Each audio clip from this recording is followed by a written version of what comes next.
Hi everyone, আজি এতিয়া ক'লৈ ওলাইছোঁ জানেনে? আমাৰ তেজপুৰ ইউনিভাৰ্চিটি কেম্পাছত এবাৰ প্ৰি বিহু চেলিব্ৰেশ্যন পাতিছে আৰু বিহু বুলি ক'লে যিহেতু মেখেলা চাদৰযোৰৰ কথাহে মনলৈ আহে, সেইকাৰণে আমি লগৰ গোটেইখিনিয়ে মেখেলা চাদৰ পিন্ধিয়ে বিহুলৈ বুলি ওলালোঁ।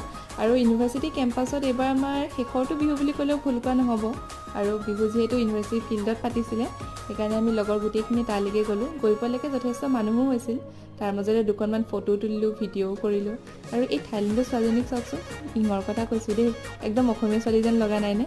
তাৰপাছতে আমি মুকলি বিহু, গছৰ তলৰ বিহু এই সকলোবোৰ উপভোগ কৰিলোঁ।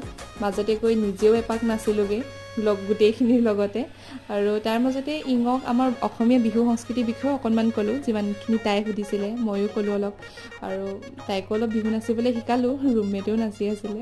আৰু এনেকৈ আজি আমাৰ প্ৰি বিহু চেলিব্ৰেশ্যন কৰা হ'ল। কেনেকুৱা লাগিলে জনাব। আৰু আপোনালোক সকলোলৈকে আগন্তুক ৰঙালী বিহুৰ অলেখ সযুত শুভকামনা যাচিলোঁ।